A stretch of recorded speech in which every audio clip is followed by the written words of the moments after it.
오늘 여러분들과 좀 나누고 싶은 말씀은 바로 우리가 마가복음과 마태복음에 기록되어 있는 수로보니게 여인에 대해서 좀 나누기 원합니다. 이 말씀을 우리가 읽어볼까요? 마태복음 15장에 나와 있습니다. 21절부터 28절까지의 말씀입니다. 마태복음 15장 21절에서 28절 제가 읽도록 하겠습니다. 예수께서 거기서 나가사 두로와 시돈 지방으로 들어가시니 가나안 여자 하나가 그 지경에서 나와서 소리질러 이르되 주 다윗의 자손이여 나를 불쌍히 여기소서 내 딸이 흉악하게 귀신 들렸나이다 하되 예수는 한 말씀도 대답하지 아니하시니 제자들이 와서 청하여 말하되 이 여자가 우리 뒤에서 소리를 지르오니 그를 보내소서. 예수께서 대답하여 이르시되 나는 이스라엘 집에 잃어버린 양 외에는 다른 데로 보내심을 받지 아니하였노라 하시니 여자가 와서 예수께 절하여 이르되 주여 저를 도우소서. 대답하여 이르시되 자녀의 떡을 취하여 개들에게 던짐이 마땅하지 아니하니라. 여자가 이르되 주여 올소이다마는 개들도 제 주인의 상에서 떨어지는 부스러기를 먹나이다 하니 이에 예수께서 대답하여 이르시되 여자여 내 믿음이 크도다 내 소원대로 되리라 하시니 그때로부터 그의 딸이 나으니라. 아멘. 이 동일한 말씀이 마가복음 7장에 24절 이하에 기록되어 있습니다. 마가복음 7장에서는 이 여인이 여기서는 가나안 여인이다 라고 마태복음에서는 그냥 뭉뚱거려서 얘기하고 있지만 마가복음 7장에서 수로보니게 여인임을 정확하게 기록하고 있습니다. 이 수로보니게 여인의 놀라운 믿음, 예수님이 너의 믿음이 크도다 라고 칭찬한 복음서에서 직접 너의 믿음이 참 크도다 깜짝 놀라시면서 이렇게 칭찬하시는 게 몇 군데 기록되어 있지 않습니다. 그 중에 하나가 이 수로보니게 여인이에요. 또 우리가 알고 있는 것은 백부장. 재밌는 것은 둘 다 또 이방인이었죠. 예수님께서 이방인을 향해서 너의 믿음이 참 크다. 그리고 백부장을 향해서는 깜짝 놀라셨다고 고백했어요. 깜짝 놀라셨다 예수님이. 야, 내가 온 이스라엘 중에서도 너 같은 믿음을 가진 사람을 보지 못했다.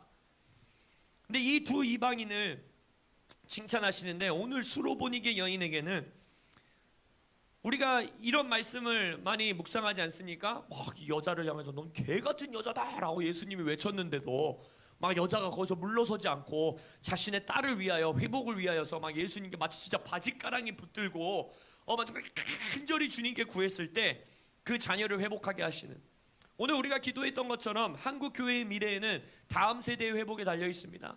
저는 복음서 안에서 다음 세대들을 살리는 부모들 이 말씀을 묵상하는 걸 참 좋아하는데 또 제가 좋아하는 말씀 구절 중에 하나는 마가복음 9장에 나와 있는 귀신 들린, 그러니까 이 여인도 자신의 딸이 귀신이 들려 있고 마가복음 9장에서도 자신의 아들이 귀신 들려 있고 그 아버지가 예수님께로 그 아이를 데리고 나오는, 주님 마치 우리 다음 세대들 같지 않습니까? 우리 다음 세대들이 그 마가복음 9장에서도 아버지의 고백이 뭐예요?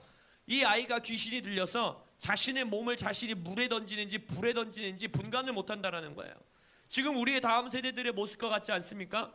죽음을 향해 치닫고 있는 것 같고 정말 죽음의 길로 치닫고 있지만 깨닫지 못하는 거예요. 자신들이 어디로 가고 있는지 모릅니다. 귀신 들렸다라는 건 마치 막 우리가 뭐 엑소시즘 영화에서 나오는 것처럼 막 그런 현상이 일어나는 것만 귀신 들린 게 아니에요. 귀신 들렸다라는 건 뭐예요? 귀신의 영향력 아래 있는 걸 말하는 겁니다. 어둠의 길을 자신이 선택해서 걸어가는 것을 말하는 것입니다. 자신이 의도적으로 선택해서 걸어가든지 아니면 자신이 의식하지 못한 채 그냥 붙들려서 에베소서의 이 고백과 같이 세상의 풍조에 휩쓸려서 걸어가든지, 지금 우리의 다음 세대 아닙니까? 그렇기 때문에 이 수로보니게 여인과 같은 어머니들이 일어나야 합니다. 할렐루야. 또한 마가복음 9장에 그 아버지와 같은 아버지들이 일어나시기를 예수 이름으로 축원합니다. 근데 이 오늘 수로보니게 여인의 이 간절함, 나의 딸을 살려주십시오 라는 그 이방 여인의 간절함, 그 간절함 가운데에 저는 주목하기 원하는 것이 있어요. 주목하기 원하는 것이, 여러분 예수님이 이 여자를 개라고 부른 것, 그것에만 깜짝 놀라시겠죠. 깜짝 놀라시죠. 너무 놀라잖아요. 예수님 그런 말을 잘 안 하시는 분인데. 근데 마가복음 7장에 이 평행구절에 가면 재밌는 말씀을 하시는데 오늘 마태복음에서 뭐라 그랬어요? 나는 이스라엘의 집에 잃어버린 양 외에는 다른 데로 보내심을 받지 아니하였다라고 말씀하세요. 마치 이 말씀을 읽으면 예수님은 유대인들에게만 보내심 받은 것 같이 말씀을 하고 계십니다. 근데 이것을 마가복음 7장에서 읽으면 어떤 말이 추가가 되느냐, 이렇게 말해요. 이제 근데 이 여자가 수로보니게 족속의 헬라인으로서 자기 딸에게서 귀신 쫓아내 주시기를 간절히 구했다 그랬어요. 간청했다 그랬어요. 그러니까 예수님이 마가복음 7장 27절에 뭐라 그러느냐, 예수께서 이르시되 자녀로 먼저 배불리 먹게 할지니 자녀의 떡을 취하여 개들에게 던짐이 마땅치 아니하니라 라고 말해요. 먼저 자녀를 배부르게 해야 된다는 거예요. 그게 무슨 말이에요? 유대인의 구원을 먼저 예수께서 보내심 받았지만 결국 뭡니까? 그 다음에 이방인의 구원이 있다라는 거예요. 그 다음에 이방인의 충만한 숫자를 예수께서는 알고 계시다라는 거예요. 그럼 이게 무슨 말이에요? 때가 아니라는 거예요. 때가. 예수님께서 때가 아니란 말씀하시는 거예요. 그리고 성경적으로 맞아요. 성경적으로 아직 이방인들에게 복음이 전해지는 건 예수가 죽고 부활하신 이후에 승천하시고 교회에게 성령을 부어주신 다음에 교회를 통해서 이방 민족들을 구원하는 일을 하나님께서는 계획하고 계셨어요. 그러니까 하나님의 계획이었고 하나님의 방법이었고 하나님의 경륜이었고 하나님의 뜻이었고 때였어요. 하나님이 정해놓은 때였어요. 근데 저를 깜짝 놀라게 하고 저를 감동케 하는, 제가 이 말씀을 읽을 때마다 감동하는 건 무엇이냐, 이 여인의 간절함이 어떻게 했다라는 거예요? 때를 앞당겼다라는 거예요. 자녀들을 구원하고 다음 세대들의 구원을 위한 하나님의 때를 앞당기는 어머니의 믿음, 어머니의 간절함, 그것이 예수님이 말하는 무슨 믿음이에요? 큰 믿음이라는 것입니다. 큰 믿음을 가진 어머니들과 아버지들이 일어날지어다. 큰 믿음을 소유한 어머니들과 아버지들이 우리 HIM 교회에서 일어나시기를 예수의 이름으로 선포하고 축원합니다. 성경 안에서 하나님의 때를 앞당기는 건 아주 성경적이라는 것이 몇 군데 나타나요. 다윗 왕을 보십시오. 마음에 합한 자, 하나님의 마음에 합한 자 다윗은 다윗의 장막의 예배를 세우게 됩니다. 그리하여 하나님께서 뭐라 그래요? 나중에 내가 나의 아들 예수가 오고 마지막 때에 내가 이 다윗의 장막의 예배를 회복하겠다라고 약속하시죠. 그리고 그것이 이방인의 구원을 알리는 그 예루살렘 공회의 가운데에 그 말씀을 선포하잖아요. 다윗의 무너진 장막을 세우겠다. 그것이 뭘 선포하는 거였어요? 이방 교회들을 세우겠다라는 거였어요. 이방인들을 세우겠다라는 거였어요. 그게 결국 뭐예요?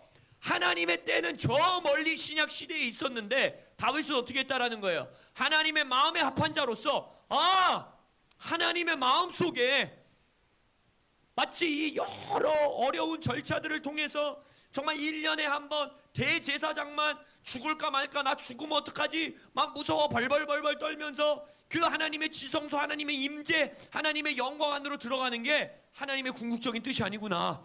하나님의 마음은 온 열방, 온 민족, 그 다윗의 장막을 섬기는 자들의 이름을 보면 이방인들도 적혀 있잖아요. 이방인들의 이름이 있단 말이에요. 다윗은 뭘 알았던 거예요? 하나님의 갈망은, 하나님의 뜻은 하나님의 임재 안에 온 열방, 온 민족이 예배하고 찬양하고 기도하고 하나님의 영광을 맛보아 아는 것이구나. 그 갈망을 알고 다윗은 어떻게 한 거예요? 하나님의 때를 앞당긴 것이에요. 때를 앞당겨도 신약 시대에 있어야 되는 일을 구약 시대에까지 갖고 온 거예요. 여러분 아시잖아요. 구약 시대에 누가 감히 그 장막을 걷습니까? 휘장을 걷습니까? 언약궤를 눈앞에 두고 언약궤를 그냥 얼굴과 얼굴을 맞대고 누가 그렇게 예배할 수 있어요? 게다가 이방인들이. 근데 하나님의 때를 앞당겼다라는 거예요. 왜? 간절함, 하나님의 마음에 합한 자, 하나님의 마음을 향한 갈망, 원띵의 고백, 주의 전에, 주의 임재 안에 있기 원한다라는 그 고백을 가진 자는 하나님의 때를 앞당겼다라는 것입니다. 예수의 어머니도 그러지 않습니까? 마리아도 와서 그 가나 혼인잔치에서 예수님께 기적을 베풀어 주시기를, 이 문제를 해결해 주시기를 요구하니까 예수님 뭐라 그래요? 여자여, 내 때가 아니라는 거예요. 아직 내가 이 공생의 사역에서 기적을 행하고 내가 이 공생의 가운데 내가 하나님의 아들임을 드러낼 때가 되지 않았다라는 거예요. 그럼 맞았어요, 예수님의 고백이. 예수님이 뭐 우리같이 하기 귀찮아서 엄마 말 듣기 싫어서 엄마 귀찮아 나 안 할래 이게 아니었잖아요. 예수님의 고백은 하나님의 고백이었어요. 아버지께 들은 것만 말한다 했어요. 그 무슨 말이에요? 아직 하나님의 때가 아니라는 거예요. 하나님의 때에 아직 예수가 공생의 사역을 시작할 때가 아니라는 거예요. 근데 마리아의 요청과 기도를 통하여 어떤 일이 일어납니까? 아버지의 때가 앞당겨집니다. 할렐루야. 우리는 이 부흥의 때를 언젠가 이루어지겠지. 다음 세대 언젠가 살리시겠지. 이러한 태도로 가져갈 수 없다라는 거예요. 우리는 하나님 앞에 이 수로보니게 여인과 같이 간절함으로 우리 다음 세대를 살려주십시오. 그것이 아버지의 마음이지 않습니까? 아버지의 뜻이지 않습니까? 이 대한민국을 다시 부흥케 하는 게 아버지의 갈망 아닙니까? 우리 아버지의 마음에 합한 자로서 아버지의 마음의 소원을 우리가 들여다보니 다시 한번 이 다음 세대 살려주옵소서. 할렐루야. 우리의 다음 세대에게 다시 한번 부흥을 허락하여 주옵소서 라고 고백하는 수로보니게의 여인의 큰 믿음이 다시 한번 이 HIM 교회들 안에서 일어나기를, 특히 그러한 어머니들과 아버지들이 일어나시기를 예수의 이름으로 축원합니다. 우리가 마지막 시대에 다니엘과 같은 다니엘 세대로서 우리의 다음 세대들이 일어나기를 하나님 앞에 기도하고 그런 설교도 많이 하잖아요. 다니엘 세대야 일어나라. 그리고 막 우리 키즈 사역이나 유스 사역의 이름도 다니엘 이름을 많이 붙이고. 다니엘의 위대함은 뭐였습니까? 바벨론 제국, 바벨론 시스템 안에서 자기 혼자만의 거룩함을 지키는 것도 쉬운 씨름이 아닌데, 마치 우리 지금 시대 같잖아요. 막 정말 어둠의 기준, 어둠의 풍조, 어둠의 문화, 이 정말 미디어, 엔터테인먼트, 정말 사회 법까지 이제는 진짜 뭐 하나님의 기준을 나 혼자 지키고 살아가기도 너무너무 힘든 세상이 열렸어요. 진짜 바벨론 제국과 같은 시대들이 열리고 있단 말이에요. 근데 이때 우리의 만약 내 자녀가 10대 내 자녀가 학교에 가서 선생님들의 입술을 통해서 선포되는 잘못된 이념, 잘못된 가르침, 이거 안에서도 자기 믿음을 굳건히 지키면서 아닙니다. 하나님이 이 세상의 창조주이시고 하나님이 역사의 주관자이시고 우리는 하나님의 자녀들입니다. 이 믿음만 혼자 지켜도 얼마나 기특하겠어요. 그러지 않겠어요? 얼마나 대견하겠냐고요. 근데 다니엘과 세 친구의 힘은 거기서 끝나지 않는다는 거예요. 그게 위대함 아닙니까? 그런 세대를 우리가 원하는 거 아닙니까? 자신을 목숨 걸고 예배하고 하나님을 예배하는 자신의 신앙을 지킬 뿐 아니라 어떻게 했어요? 제국을 완전히 바꿔놨다는 거예요. 하나님의 역사를 이루어냈다라는 거예요. 포로 귀한 시대를 여는 일을 그들이 이루어냈다라는 거예요. 이방 신을 섬기는, 자신이 신이라고 외치는 왕의 입술을 통해서 어떤 고백을 듣는 거예요? 너희들이 믿는 하나님이 진짜다. 너희들이 섬기는 신이 진짜다. 이러한 세대가 일어나기를 예수 이름으로 축원합니다. 우리의 다음 세대들을 보고, HIM의 다음 세대들을 보고, 학교 선생님들이 그들을 보고, 야, 나는 하나님 안 믿는데, 난 교회 안 다니는데 너를 보니까 하나님 살아계신다. 나는 고백을 들으시는 다음 세대들 되시길 예수 이름으로 선포합니다. 근데 이 바벨론 시스템을 이기는 세대를 일으키기 위해서는 그런 세대를 양육하는 부모가 있어야 된다는 거예요. 우리가 그런 설교들 많이 듣지 않습니까? 다니엘이 잡혀갔을 때 나이를 많이 잡는 분들은 한 16, 17, 또 역사학자들이 나이를 보통 잡는 게 한 12살, 13살 그 정도에 잡혀갔을 거라고 다들 예상해. 왜냐면 이제 다니엘의 노년의 나이를 이런 것들을 계산하고 봤을 때 그 정도 나이가 얼추 맞아요. 근데 12살, 13살, 뭐 많게 16, 17에 잡혀간 아이들, 그 정말 바벨론의 어리어리한 그 정말 시스템과 막 웅장함과 그 앞에서 쫄지 않고 그렇게 했었던 그들 뒤에는 분명히 그들을 양육하고 유일한 여호와만이 너희들의 하나님이다. 너네 절대 그 여호와 하나님을 예배하는 것을 절대 무너뜨려서는 안 된다 하고 가르치는 부모가 있지 않았겠습니까? 그래서 그 다니엘과 세 친구 용모가 준수하고 귀족들, 그러니까 그 높은 위치에 있는 자들의 아이들을 잡아갔다고 했잖아요. 그러니까 그 부모들이 여호와를 섬기고 여호와를 찬양하고 여호와만을, 너희들은 여호와에게 목숨을 걸어야 된다라고 가르치는 부모들이 있었다라는 거예요. 근데 그러한 바벨론 시스템을 이기는 자녀 세대를 일으키기 위해서는 부모들은 먼저 애굽 시스템에서부터 출애굽하셔야 됩니다. 살아나셔야 합니다. 부모 세대가 신흥하고 있는 시스템은 바로 애굽 시스템이에요. 애굽 시스템의 특징은 무엇이냐? 예배는 하게 합니다. 너희들 유일신 섬기게 합니다. 그때 당시도 유대인들은 유대인끼리 모여 살았기 때문에 여호와만을 섬기고 있었고 유대의 풍습이 있었고 유대의 문화가 있었고, 물론 많이 잃어버렸죠. 그래서 출애굽 이후에 다시 그것들을 회복했어야 했죠. 그러나 애굽은 뭐라 그래요? 가서 예배하라는 거예요. 그러나 애굽의 시스템의 특징은 무엇이냐면 노예로 살게 하는 거예요. 노예로. 니네가 예배하는데 하나님 예배하는데 우리 시스템의 노예로 살면서 하라는 거예요. 그래서 결국 막 하나님의 기적이 일어나도 바로는 뭐라 그래요? 계속 제약을 걸잖아요. 요만큼만 나가서 예배해? 남자들만 가서 예배해? 가축들은 놓고 가서 예배해? 다음 세대들은 놓고 가서 예배해? 결국 뭐예요? 우리 뜻대로 예배하라는 거예요. 우리 뜻대로 살아가면서 예배하는 건 예배하게 해줄게. 근데 우리는 이렇게 고백할 수 있죠. 우리 뭐 자유민주주의 사회에서 살아가는 우리가 무슨 노예같이 살아갑니까? 여러분, 노예의 정의가 뭡니까? 노예의 정의. 노예의 정의는 무엇이냐?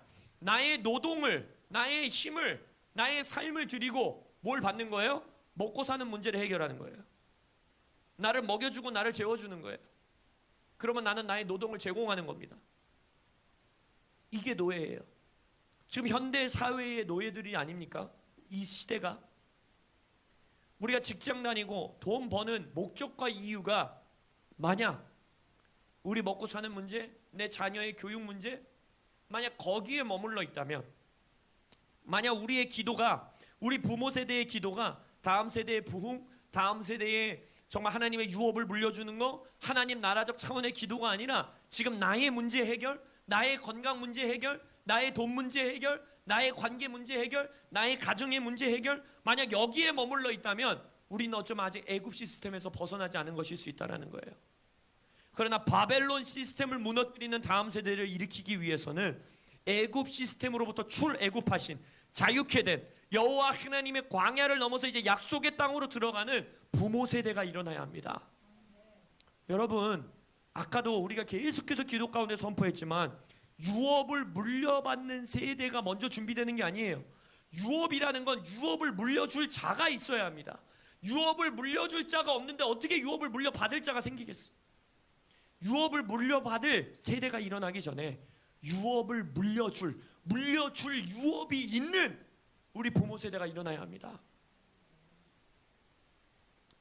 사랑하는 우리 HIM, 우리 벌써 한 200여 명분이 들어오셔서 지금 이 온라인으로 함께 참여하고 있어요. 전 정말 믿습니다. 이 200명 중에 아마 이제는 앞으로 200명이 넘는 청년과 다음 세대들이 슈퍼블루만 함께 할지어도 할렐루야. 그러나 지금 현재는 이 200여 명 중에 상당수의 숫자가 제가 예상하기로는 부모 세대의 숫자일 거예요. 우리 권사님, 집사님, 장로님, 그런 분들, 목사님, 사모님, 이런 분들이 많이 들어와 계실 거예요.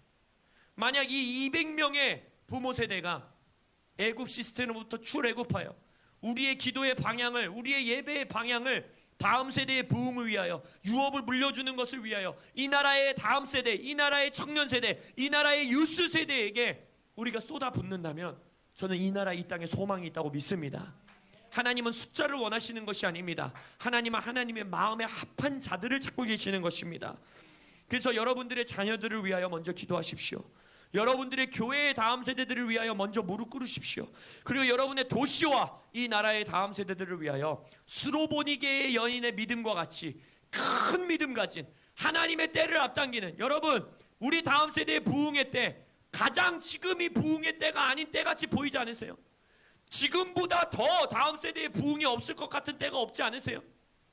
때를 앞당기는 어머니들이 일어날지어다. 하나님의 때를 앞당기는 아버지들이 일어날지어다. 그 어머니 아버지들은 믿음의 어머니 아버지들이어야 되는 거예요. 큰 믿음을 가진 수로보니게 여인과 같은 어머니들과 아버지들이 깨어날지어다. 그래야 이 다음 세대들을 향한 아버지의 부흥의 때를 지금으로 끌어당기는, 지금으로 앞당기는 큰 믿음 가진 부모들이 되시기를 예수의 이름으로 축원합니다. 아멘. 조금 더 기도하시겠습니다.